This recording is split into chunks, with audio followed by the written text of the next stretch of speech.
ক্ষীরচোরা গোপীনাথ প্রসিদ্ধ তার নাম, ভক্তগণে কহে প্রভু সেই তো আখ্যান। এই বিগ্রহ ক্ষীরচোরা গোপীনাথ নামে পরিচিত ছিলেন এবং শ্রী চৈতন্য মহাপ্রভু এই আখ্যায়িকা তার ভক্তদের কাছে বর্ণনা করেছিলেন। পূর্বে মাধব পুরীর লাগি ক্ষীর কইল চুরি, অতএব নাম হইল ক্ষীরচোরা হরি।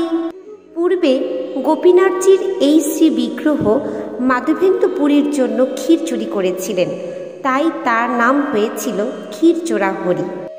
পূর্বে শ্রী মাধবপুরী আইলা বৃন্দাবন, ভ্রমিতে ভ্রমিতে গেলা গিরি গোবর্ধন।